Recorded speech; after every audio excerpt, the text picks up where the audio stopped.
18-র নিচে বিয়ে দেওয়া হয় পরিবারের সদস্যদের, তাই 18-র আগে বিয়ে নয়।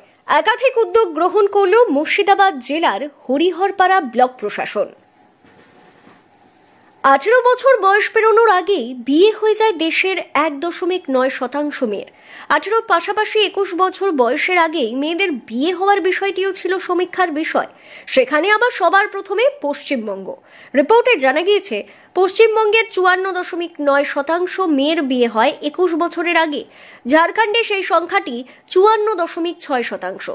21 বছরের আগে মেয়েদের বিয়ে হওয়ার জাতীয় গড় 29.5%। তাই নাবালিকার বিয়ে নয়, এবার বড় পদক্ষেপ নিল মুর্শিদাবাদ জেলা প্রশাসন। এবং আমাদের মুর্শিদাবাদ জেলায় একটা বিশেষ কর্মসূচি চলছে ডিএম সাহেবের তত্ত্বাবধানে, যে বাচ্চাদের 18 বছরের আগেই যে বিয়ে হওয়ার প্রবণতা, সেই প্রবণতাকে বন্ধ করার জন্য জেলা প্রশাসন বিভিন্ন এনজিও সহযোগে বিভিন্ন কার্যক্রম বিভিন্ন ব্লকে নিচ্ছেন। আজকে আমরা হরিহরপাড়া হাই স্কুল উচ্চতর বিদ্যালয় হাই সেকেন্ডারি স্কুল, তার মাস্টার হেডমাস্টার আমাদের সঙ্গে আছেন, বাপুর প্রতিনিধি আছেন, প্রশাসনের যারা আছেন তারাও আমাদের সঙ্গে আছেন, আমাদের জাকিরন সে আমাদের সঙ্গে আছে। সবাই মিলে একযোগে আমরা হরিহরপাড়া হাই স্কুলকে সামনে রেখে আমরা আজকে একটা শোভাযাত্রা করলাম।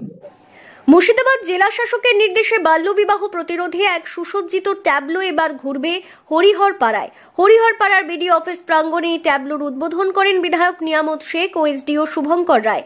উপস্থিত ছিলেন হরিহরপাড়া ব্লকের বিডিও ছেরিং জামভুটিয়া, পঞ্চায়েত সমিতির সভাপতি মীর আলমগীর, বাপু সংগঠনের পরিচালক প্রতীক চৌধুরী, কোঅর্ডিনেটর জাকিরান বিবি সহ অন্যান্য বিশিষ্ট ব্যক্তিবর্গ।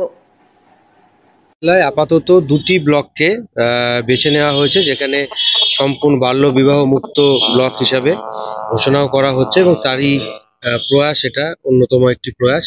সেটি এই দুটি ব্লকের মধ্যে একটি হলো বহরমপুর ব্লক আর একটি হরিহরপাড়া ব্লক। তো আমাদের কয়েক মাস ধরেই এই একটা বড় কর্মসূচি চলছে এবং আমরা খুবই আনন্দিত এবং গর্বিত এই বিষয়ে যে এই সর্বস্তরের মানুষজন, জনপ্রতিনিধি, বিভিন্ন প্রতিষ্ঠান, স্কুল, কলেজ প্রত্যেকে এগিয়ে এসেছেন আমাদের এই যে প্রয়াসে। এবং জানা গিয়েছে, বাল্যবিবাহ রোধের সচেতনতা ছড়িয়ে দিতে তৈরি এই ট্যাবলো গাড়িতে তুলে ধরা হয়েছে নানা সামাজিক বার্তা ও আহ্বান। উদ্বোধনের পর ট্যাবলোটি হরিহরপাড়া ব্লকের স্বরূপপুর এলাকায় ঘুরে প্রচার চালাবে। উদ্দেশ্য একটাই, সমাজে বাল্যবিবাহের ক্ষতিকর দিক সম্পর্কে সাধারণ মানুষের মধ্যে সচেতনতা বৃদ্ধি ও পরবর্তী প্রজন্মকে নিরাপদ ভবিষ্যতের বার্তা দেওয়া। বয়স ম্যাচিওর না হওয়ার আগে যে অনেক বিবাহ হয়ে যাচ্ছে, সেইগুলো প্রতিরোধ করার জন্য আমাদের এখানে একটা ট্যাবলো গাড়ি দেওয়া হয়েছে সরকার থেকে। সেই ট্যাবলো গাড়ি আমার মুর্শিদাবাদ দুই জেলাতেই 100 দিন প্রায় ঘুরবে এবং আমাদের সঙ্গে যে অফিসাররা থাকবে তারা বিভিন্ন অঞ্চলে, স্কুলে হোক অঞ্চলে হোক, এখানে বসে প্রশিক্ষণটা দেওয়া হবে যে বাল্য বিবাহের বিরুদ্ধে যেগুলো বলার সেগুলো কিন্তু আমাদের এই ট্যাবলোর মাধ্যম দিয়ে এখানে অফিসাররা থাকে, তেনারা বলবেন। মুর্শিদাবাদ থেকে তন্ময় মণ্ডলের রিপোর্ট, লোকাল 18 বাংলা।